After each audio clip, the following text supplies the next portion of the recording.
Fala galera de Iflay, vamos começar mais uma live agora com o pastor Alexandre de São Paulo. E já estamos no nosso 8º dia do Giflay, Sextou com Giflay, né? Nossa 8ª edição. Então quem perdeu é só voltar nas outras edições. E vamos hoje para nosso convidado, pastor Alexandre de São Paulo.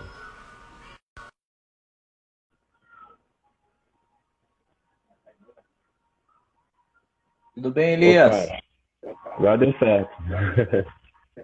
Me ouve bem? Sim, estou ouvindo. Pessoal, vocês estão ouvindo bem o pastor Alexandre? Estão me ouvindo bem? Estão vendo a gente? Tá tudo Som, ok? teste. Boa noite a todos. Deixa eu baixar aqui. Aleluias. Então, seja muito bem-vindo, pastor. Estou com o Giflay. Estava falando aqui que a gente já está na nossa 8ª edição. Tem sido muito edificante esses dias. E hoje é um prazer para nós aqui de Juazeiro ter você, que foi o primeiro preletor, o primeiro Giflay Camp que nós tivemos aqui em Juazeiro foi o senhor. Estava lembrando hoje. Uau! E é um Preletor prazer que internacional. É. E estava lembrando aqui, foi uma bênção mesmo, né? E eu creio que hoje Deus tem coisa nova para cada um de nós. Essas terças-feiras estão sendo incríveis, Amém. né? E eu creio que eu tenho criado muitas expectativas para essa noite de hoje. E, Aham. como o pessoal diz aqui, eu creio que vai ser massa. Vai ser top. Eu espero não atrapalhar o processo. Não, que isso, você vai acrescentar bastante. Legal. Bom vê-los, Amém, viu? pastor? Amém, amém, amém. Então, o pessoal aí, Ciro, Flávia, sejam muito bem-vindos novamente. Paz de Juazeiro do Norte. Então, gente, vamos direto para o nosso assunto. Nós já estamos com 20 horas e 8 minutos. E hoje nós queremos falar sobre o avivamento constante. Como assim avivamento constante, né? Nós, cristãos, né? Nós somos avivados por Cristo, né? Quando nós aceitamos, né, essa decisão de entrar nessa vida do cristianismo, Deus, ele vive dentro de nós. Deus, ele é avivamento. Então nós somos avivados. E muitas das vezes no caminho da fé, a gente acaba meio que esfriando. E a gente queria falar hoje sobre como nós mantermos a constância no avivamento, o avivamento constante. E eu estava falando com o pastor Alexandre, e nós vamos falar hoje sobre esse assunto que é muito importante, né? Porque não só Aham. nessa quarentena, mas antes mesmo da quarentena, pessoas desviaram, pessoas esfriaram, pessoas que eram realmente cheias de Deus, acabaram se desviando, acabaram caindo realmente. E nós queremos falar sobre esse assunto importante para cada um de nós. E, então, anota aí, pega a sua agenda, porque vai ter chaves importantes aqui para você. Nós estamos aqui para aprender todos os dias. E eu creio que nós vamos Sim. aprender muito com o pastor Alexandre hoje, nessa noite. Amém? Sim. Amém. Então, pastor, a primeira questão que eu queria colocar aqui é qual deve ser a motivação de um cristão no reino de Deus? Será que tem alguma coisa que motiva, alguma coisa que a pessoa ela se lembra na hora que ela está esfriando, ela não, eu não posso perder isso. O que motiva um cristão no reino de Deus, nessa caminhada? Aham. Pergunta importante essa, Elias. Existem certamente muitas coisas que a gente pode trazer aqui, mas eu vou enfatizar pelo menos duas coisas ou dois motivos, duas motivações principais que têm me levado nos últimos anos a permanecer avivado com essa chama, com essa paixão, essa constância no reino de Deus. Primeira coisa é ser aquele. É isso mesmo, ser aquele. E a segunda coisa é se tornar aquele. Essas duas coisas que eu estou dizendo, que já vai fazer sentido quando eu explicar melhor, elas de fato podem ser resumidas em uma só. Ou em ser aquele no sentido definido, aquele que Deus quer que você seja, né? A pessoa que Deus quer que você seja, ou se tornar. No nosso caso, geralmente se aplica a esse se tornar porque a gente está num processo constante de amadurecimento, de melhoramento. Mas por que eu digo que a motivação para um cristão permanecer avivado ou em movimento no reino de Deus é ser aquele? É ser aquele que Deus criou para ser. Então, essa motivação tem norteado a partir do texto de Efésios, capítulo 1, verso 3 e 4. Está escrito assim: bendito seja o Deus e Pai de nosso Senhor Jesus Cristo, que nos deu, que nos abençoou com todas as sortes de bênção nas regiões celestiais e nos escolheu nele mesmo para que nós fôssemos santos e irrepreensíveis na sua presença. O que esse texto me responde? Deus nos elegeu, nos escolheu nele mesmo para sermos. Essa é a minha resposta. E continuo explicando, então. Deus nos escolheu nele mesmo para sermos. Então, qual é a motivação que pode manter um cristão avivado no reino de Deus? Ser aquele que Deus criou para ser. Olha aí. Nesse texto, a gente enxerga Deus dizendo o seguinte, pelo apóstolo Paulo, que foi o escritor dessa carta de Efésios. Nós fomos chamados primeiro para ser o quê? Santo. Então, quando eu tenho entendimento de que no reino de Deus eu preciso ser santo, ou seja, separado do mundo, e a palavra original é muito interessante nesse texto, Elias, que é literalmente muito santo, ou seja, muito separado, literalmente. É como se a gente não pudesse flertar ou ficar ali em cima do muro. Ele está dizendo assim, ó, eu escolhi vocês, eu elegi vocês em mim mesmo para que vocês fossem muito separados do mundo, muito separados desse sistema. Então, quando eu entendo que Deus me criou para ser separado desse mundo, é uma motivação importante para que eu não esfrie, para que eu mantenha a chama acesa, para que eu desenvolva a minha vida no reino de Deus. E ele continua, ser irrepreensível. Então, o ser irrepreensível é no sentido de moralidade. O que pode me motivar a permanecer constantemente ativo, fervoroso no reino de Deus? É entender que Deus me chamou para ser um ser moralmente elevado. A gente precisa reconhecer que, ultimamente, não toda a igreja, eu não sou daqueles pregadores negativistas, tá, em relação à igreja. Eu sou encorajador, positivista, eu creio na igreja local, creio na igreja na terra, mas a gente precisa reconhecer que a moralidade em meio aos nossos tem crescido, ou de fato decaído muito. E se a gente quer então permanecer com esse coração avivado, com essa constância, essa paixão, a gente precisa entender que a motivação que nos leva a isso é ser, Deus nos chamou para ser irrepreensíveis, né? Ter uma moral estruturada. Tem um texto de Eclesiastes que eu gosto muito, que é capítulo 12, versículo 13, Elias. O escritor ele traz a conclusão de tudo aquilo que ele escreveu, e ele diz assim, a suma é, teme a Deus e obedeça os seus mandamentos. Ou seja, se a gente quer, então, ter uma motivação coerente, sincera no reino de Deus para se manter avivado, fervoroso, a gente também precisa ser temente a Deus. Mais uma vez, o ser temente a Deus, reverenciar a Deus, e ali a ideia é não tratar como comum. Deus não é comum, Deus é o nosso Criador, Deus é o nosso dono, Ele é o nosso Senhor, e a gente não pode simplesmente, com uma ideia deturpada do que é intimidade com Deus, tratar Deus com irreverência, com falta de reverência. Nesse texto ainda de Eclesiastes, é ser obediente, a gente precisa ser obediente.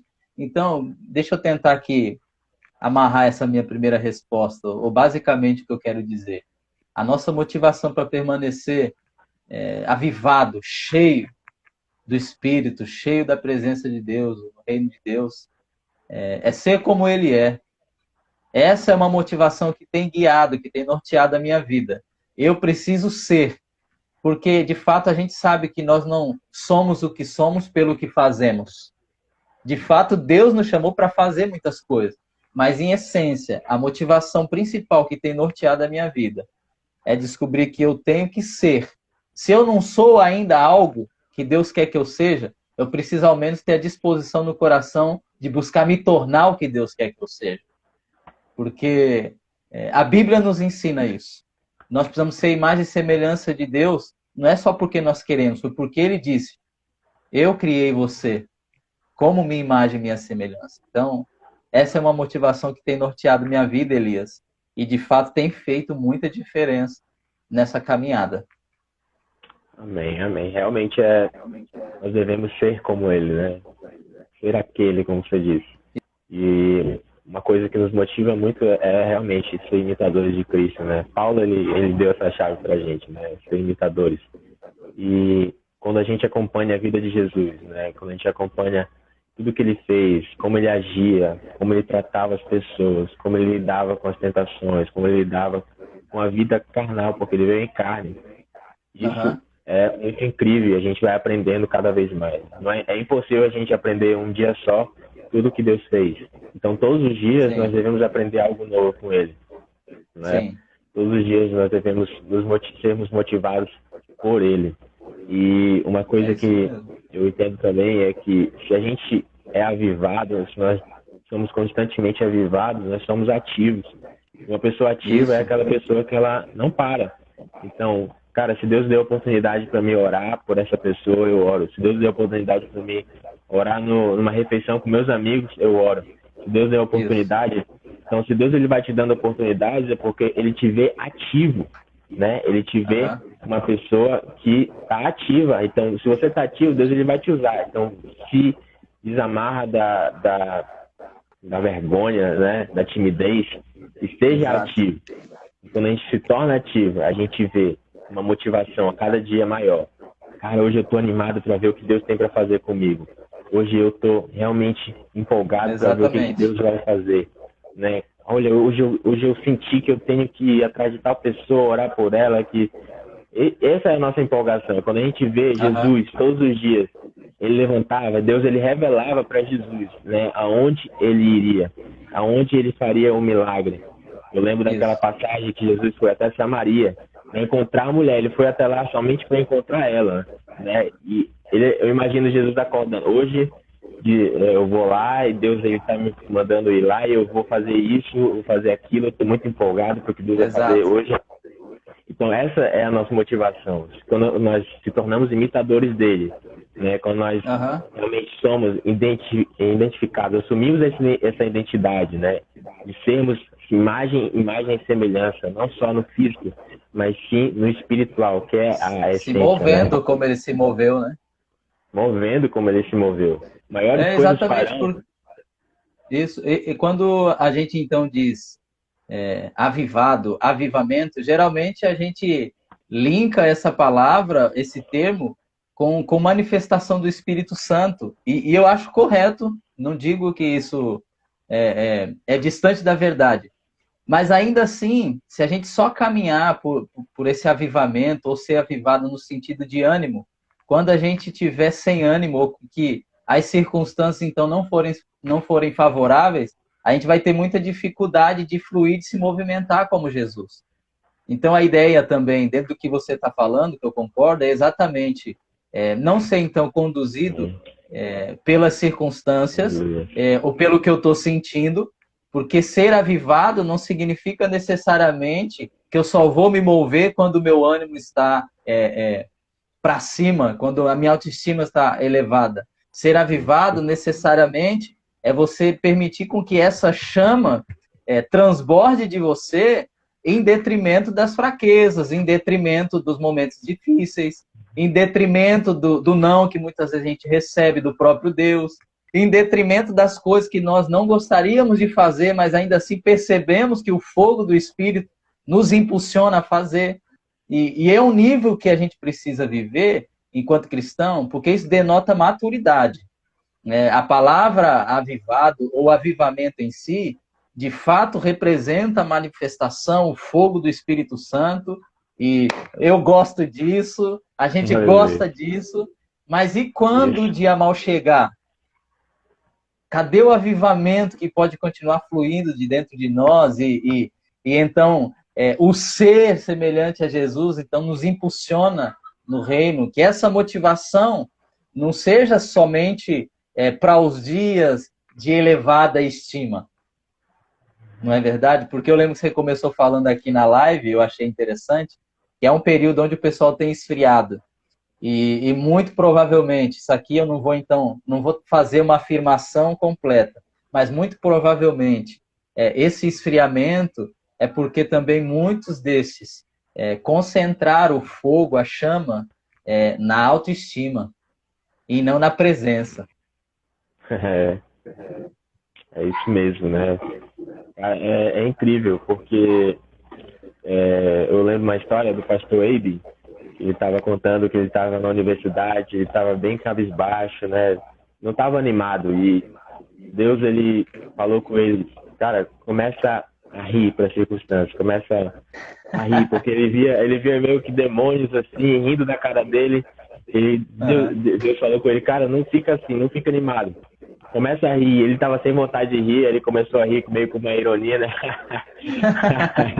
E ele foi criando essa atmosfera, né? E realmente, nem sempre nós vamos estar com esse ânimo, nem sempre nós devemos motivar nossa fé no status, né? Naquilo que as pessoas veem, mas sim na relação, na presença de Deus. Quando nós estamos com a presença dele, quando nós estamos perto dele, nós sentimos, ele transfere esse amor, essa glória, essa presença, essa unção. Então essa transferência só vem se a gente ir atrás, se a gente buscar. Mesmo que nós estejamos no dia péssimo, né? Aconteceram várias coisas na nossa vida profissional, na vida emocional, mas nós devemos buscar ele. Se a gente está faltando, então vamos buscar dele, porque vem dele.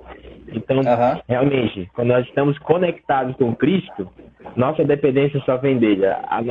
Nosso suplemento só é dele, né? E a gente deve buscar realmente mais e mais e mais dele. E sabe uma coisa, Elias, antes de a gente caminhar, só para fechar aqui esse ponto, nesses momentos a gente precisa sempre voltar na origem. E eu tenho entendido nas escrituras que a origem, antes de julgar minha fala, o pessoal que está nos ouvindo, espero eu concluir o raciocínio, porque eu vou falar uma coisa que aparentemente é um absurdo, mas espero eu concluir o raciocínio. E a gente então precisa voltar na origem. E a origem, tecnicamente, não é o Éden. Eu tenho entendido pelas escrituras, e nesse texto que a gente acabou de ler, em Efésios capítulo 1, a origem do ser humano é o próprio Deus. Porque ele nos elege e nos escolhe nele mesmo. O que é o Éden? O Éden, de fato, é a materialização do plano do nosso Criador. Então, materialmente falando, nós podemos dizer que o Éden que o que aconteceu ali naquela criação origem. Mas, tecnicamente, dizendo, nós acontecemos, ou nós passamos a existir quando nós estávamos na mente, nos planos de Deus. Quando ele, então, a partir dele mesmo, nos cria, nos forma, nos escolhe dele mesmo. Então, quando a gente precisa retornar à origem, não significa necessariamente que a gente volta ao início da história. A gente volta no plano criador do nosso mestre. Quando a gente tem esse entendimento de que nos dias maus, nos dias de fragilidade, na falta de ânimo, a gente pode não encontrar em um momento ou outro aí uma base para continuar, lembre-se, volte na origem. A origem é o próprio Deus, quando ele nos elege dele mesmo. E a partir de então a gente pode encontrar no nosso Criador a força, a fonte para o recomeço, o ânimo, o vigor, e assim a chama, a paixão para continuar. Amém, amém. Realmente é a origem, né? E uma coisa também que muitas pessoas elas buscam, né? Eu estava conversando com meu irmão hoje e a gente estava falando, muitas pessoas elas têm intimidade com Deus e tal, mas elas se baseiam apenas no sentimento da presença dele, né? Quando aquele arrepio, quando sente, agora eu sinto que Deus está com a gente e tal, eu sinto aquela atmosfera. Mas não sentiu, Deus não está. Deus ele não é aquilo, né? Se eu pegar aqui um papel todo amassado e arranhar minha unha dele, você vai sentir arrepio também. Mas, uau! Se a gente vê que Deus ele não está nisso, Deus ele não está nisso, a presença de Deus ela está na gente, não no sentimento. A gente vai se basear nisso, a gente vai sentir a presença dele, independente se a gente está vendo ou não, né? Aquela música, mesmo quando eu não sinto, mesmo quando eu não ouço, ele está se movendo. É incrível, Deus ele está se movendo. Não importa as circunstâncias, não importa o sentimento de você estar no local e sentir realmente, né? Mas sim, saber que Deus ele está se movendo, saber que Deus ele está no controle de tudo. Os discípulos de Jesus, quando eles estavam naquele barco, eles viam Jesus estava lá dormindo e eles não sentiam a segurança, mesmo com Jesus lá. Eles não sentiam a segurança de que eles ia dar tudo certo, porque eles não estavam percebendo que Jesus ele estava acordado, mas ele estava dormindo, mas a presença dele estava lá, né? E muitas vezes a gente não sente, mas a gente não está vendo que ele está lá. Uau. Isso. É incrível, é realmente... Pô, tu me fez lembrar aquele primeiro milagre de Jesus, pô. Quando a mãe dele, então, pede para o encontro dele. Enfim, vocês conhecem o contexto. Do primeiro milagre é quando ele transforma água em vinho, né? No casamento. A mãe de Jesus diz assim, ó, façam tudo o que ele pedir. Aí ele pede para colocar água nas talhas. E aí, então, ele coloca a água nas talhas e pede lá para levar para o mestre Sala experimentar. Quando ele experimentou, era vinho, e estava o melhor vinho. O interessante, ele pediu para colocar água, mas quando foram provar, era vinho. Ninguém viu a água se transformando em vinho. Muitas vezes o processo e o milagre ocorre na caminhada. A gente acha que não está acontecendo nada, mas enquanto eles transportavam as talhas, a água se transformava em vinho. Pode parecer que não está acontecendo nada.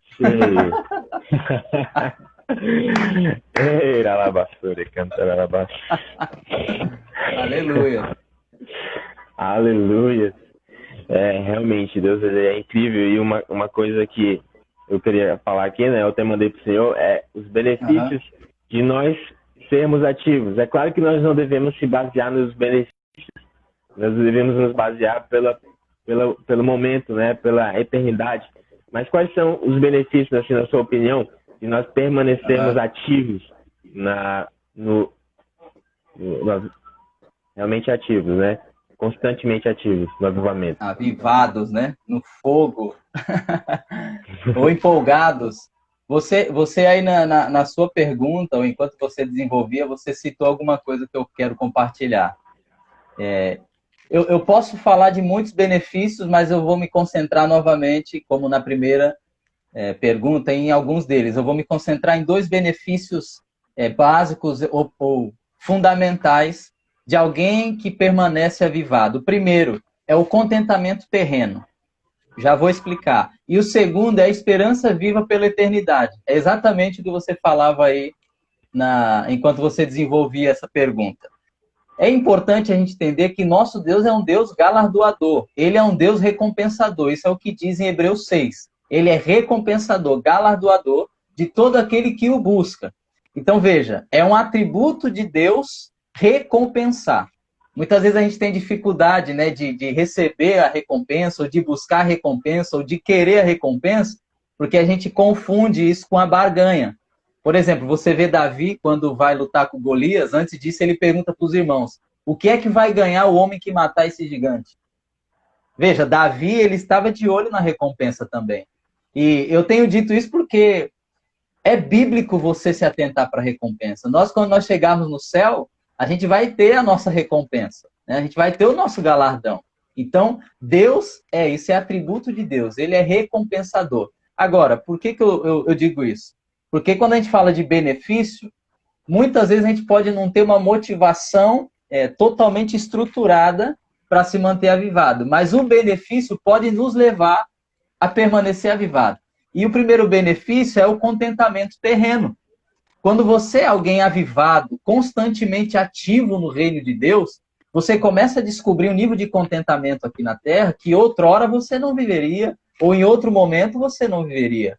O texto de 1 Timóteo, capítulo 6, o verso 6 e 8 diz assim, Elias, de fato, a piedade com contentamento, olha o texto, a piedade com contentamento é grande fonte de lucro, pois nada trouxemos para esse mundo e dele nada podemos levar.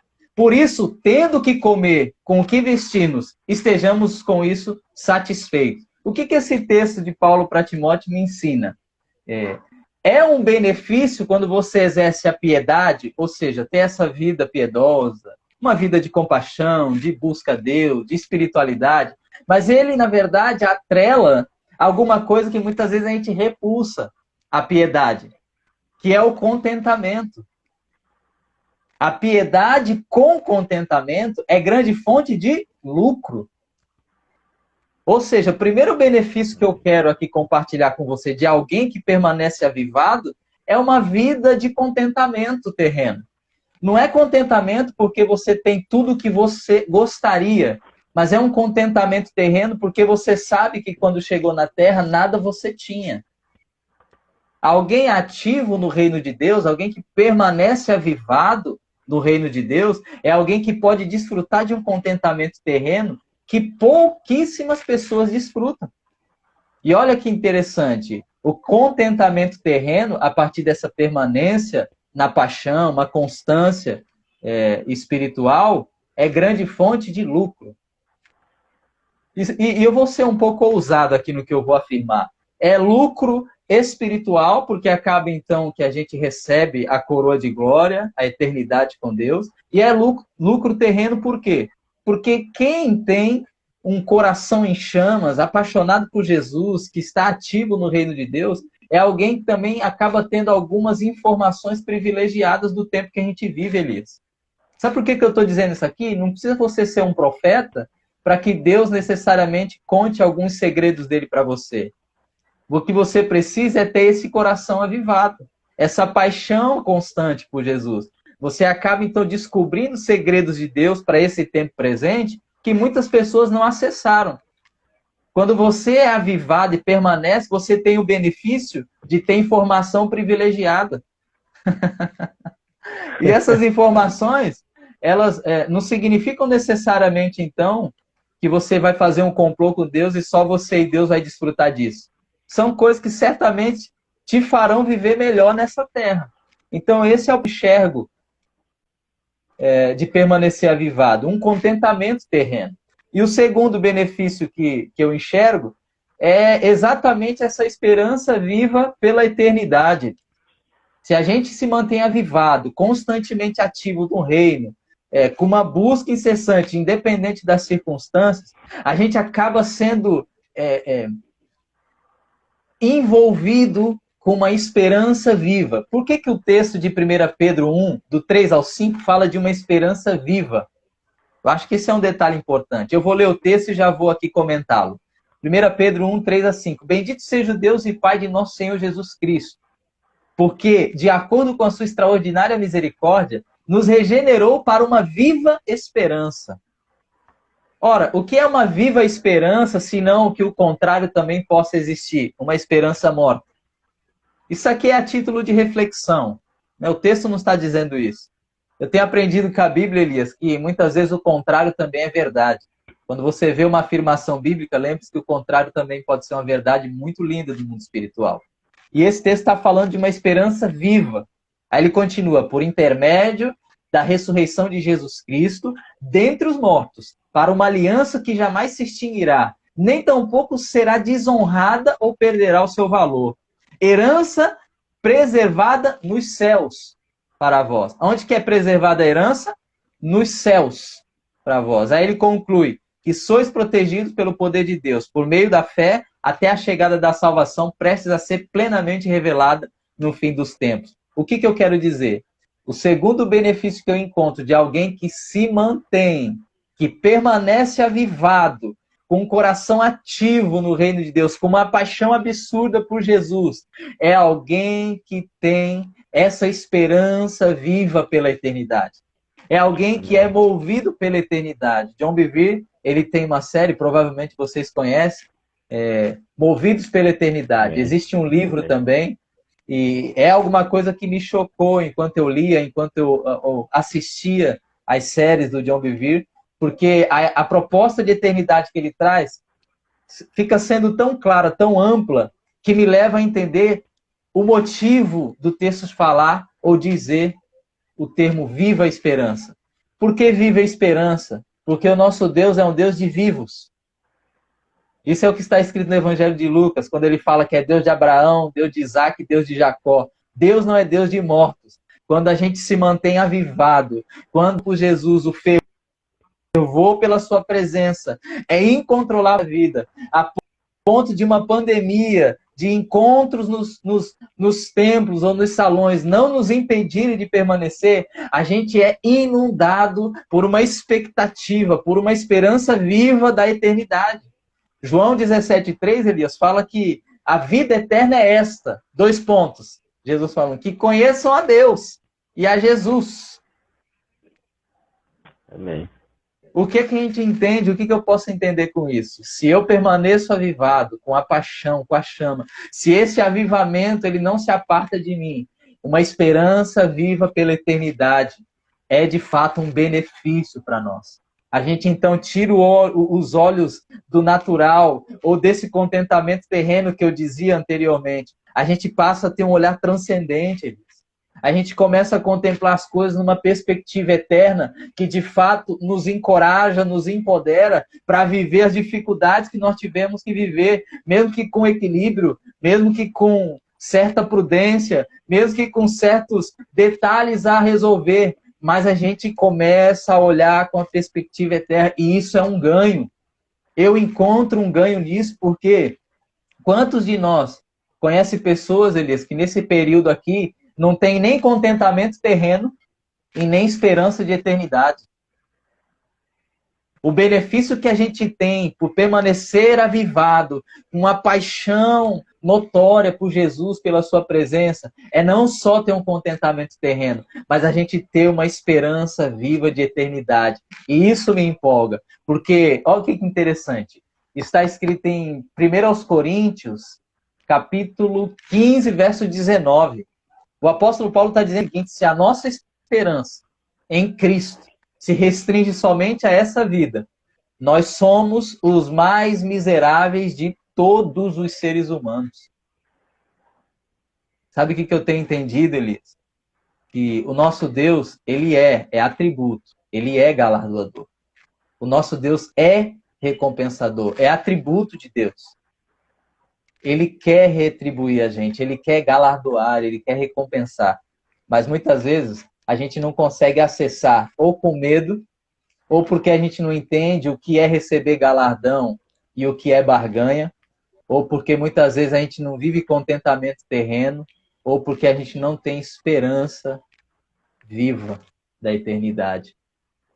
Que essa chama possa continuar queimando e a gente desfrute desses benefícios, tanto na terra quanto no céu. Amém, é verdade. Uma das coisas que o senhor falou aí, que eu lembrei, até que o senhor falou de coisas que serão reveladas antes mesmo de acontecerem para nós. É um dos benefícios, né, desse avivamento, da intimidade com Deus, né? Eu lembrei um dia desse eu postei no meu sobre Nicodemos, e lá em João 3, quando ele vai se encontrar com Jesus, né? Jesus, ele revela para ele o plano de salvação antes mesmo de acontecer. E Deus, ele falou comigo, cara, é desse jeito. Quando você tem intimidade, você busca Jesus, tem intimidade com ele vai te revelar os planos antes mesmo que eles já aconteçam, né? Muitas vezes não um jeito, né? Não um jeito, porque Deus, ele é incrível, né? Nós não podemos ir atrás da maneira que Jesus faz as coisas. Nós devemos simplesmente depender dele, né? E a coisa vai acontecer. E eu também queria falar também sobre a comunidade, né? Nós, a igreja, Deus, nós somos comunidade. Cristo é uma comunidade, né? Na criação do mundo, no início do mundo, Jesus, ele falou, façamos, né, o homem, façamos, né, a terra, porque ele estava enfatizando a comunidade, a trindade, no caso. Mas nós, como igreja, também somos essa comunidade. E como nós, como comunidade, né, podemos incentivar o nosso irmão a não perder essa chama? Como nós podemos nos manter avivados nessa comunidade? Isso.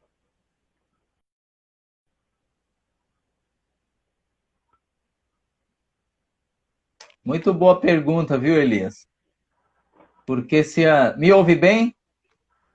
Sim, sim, tô escutando. Pessoal, Porque vocês estão... Ah, tá. se essa, Desativei aqui. se essa chama... Chegou a aguinha aqui. Quer uma água? Tem aqui também, amigo. A diaconisa Vanessa. Ah. Muito boa pergunta, Elias. Um coração avivado, alguém que tem paixão por Jesus, a partir do momento que ele descobre, então, a importância de ser quem o Criador o criou para ser, e ele desfruta desses benefícios, inevitavelmente, essa presença divina vai nos mover para os outros. Tudo aquilo que Deus faz em nós, e toda chama, todo fervor, toda paixão, em algum momento ela vai desembocar em vidas, em pessoas. E eu creio que é assim que Deus tem trabalhado. Por isso que eu acho que é uma importante pergunta. E a maneira que a gente pode, então, ajudar uns aos outros nessa área é encorajando eles. Eu até me esforcei para tentar falar alguma coisa mais bonitinha, mas não precisa. Sabe por quê, Elias? O encorajamento, ele tem um papel fundamental, essencial na vida em comunidade. O encorajamento, ele é muito útil na individualidade de cada um, mas ele funciona muito mais na coletividade. E explico. O texto de Provérbios 27:9, ele diz assim, ó: perfume e incenso promovem a alegria no coração. O conselho sincero de um amigo dá encorajamento para viver. Por que eu quero utilizar Provérbios aqui? Porque o encorajamento, ele não é alguma coisa que só motiva ou joga a pessoa que está com uma estima baixa para cima. O encorajamento não é só uma fala, uma afirmação expressiva que engana ou que mente para alguém. O encorajamento, ele é um princípio bíblico e mais. O encorajamento é um dom. É um dom. Por que é um dom? Porque em Romanos capítulo 12, Elias, lá no versículo 8, está escrito: se o teu dom é encorajar, encoraje, seja encorajador. A gente muitas vezes tem perdido essa sacada. Às vezes a gente pergunta assim: poxa, mas qual é meu dom? Eu não sei qual é o meu dom. E a pessoa às vezes tem muita facilidade de afirmar, de trazer um encorajamento, uma palavra de incentivo, e ela não reconhece isso como um dom. Por quê? No nosso mundo mais secularizado, ou essa proposta de um mundo caído, trouxe para nós que reconhecer o valor do outro pode ser humilhação. É como se a gente estivesse o tempo todo rivalizando. E muitas vezes dentro da igreja ocorre isso, infelizmente. Mas a maneira que nós podemos ajudar uns aos outros nessa área, para que aquele que está se apagando, ou que o fervor se apartou da vida dele, ou que essa chama se perdeu, encoraje. Encoraje. Eu digo encoraje por quê? Porque muitas vezes o mundo já tem colocado a gente lá para baixo. As nossas dificuldades muitas vezes já são tão evidentes, Elias. E, de fato, né, a gente geralmente pensa o seguinte: quando eu acerto, ninguém me elogia. Agora, quando eu erro, sempre tem uns 3 para falar mal. Então, a gente precisa encorajar uns aos outros. Porque se há encorajamento, a gente, na verdade, desfruta da edificação do corpo, desfruta da manifestação do dom do Espírito Santo. O encorajamento, ele, na verdade, não é só uma mola propulsora para aquele que está esfriando, está apagando ou não tem um coração avivado. O encorajamento, ele também é muito útil para aquele que encoraja. Por quê? Porque ele está servindo como instrumento, como uma ferramenta de Deus no corpo de Cristo, na vida do seu irmão. E se eu sou avivado, e esse pressuposto está na minha vida, eu necessariamente preciso olhar para o outro. Eu necessariamente preciso ser um encorajador. E aqui eu não estou fazendo uma apologia, Elias, à omissão, como se a gente nunca precisasse necessariamente chamar a atenção de um irmão, ou se a gente nunca precisasse disciplinar o irmão. Não é disso que eu estou falando. O que eu estou dizendo é que, ainda que ocorram esses momentos de disciplina, de confronto, antes disso, vamos ser mais encorajador. Porque se a gente desenvolve o encorajamento no meio da nossa comunidade local, a gente certamente não vai ter só o prazer de ver esse irmão sendo reerguido ou sendo avivado. A gente também vai poder desfrutar da presença de Deus nos elogiando. Deus vai dizer assim: uau, filho, é isso que eu quero, eu gostei dessa tua atitude. E eu não sei se com vocês aí no Ceará é assim, Elias, às vezes a gente também tem dificuldade de ouvir um elogio de Deus. Já parou para pensar? Parece que a gente está sendo soberbo. Parece que quando você está com aquela sensação, cara, eu fiz o que deveria fazer, Deus está contente comigo. Você já reparou quantas vezes a gente fica com essa sensação e a gente, ai meu Deus, vou até parar, senão parece que eu estou me achando. A gente precisa entender o seguinte, o nosso Deus, diante das obediências que nós temos para com Ele, Ele faz como Ele fez com seu Filho Jesus. Jesus, ao obedecer no batismo, Ele diz assim, ó, esse é meu Filho amado em quem eu me alegro, em quem eu me comprazo.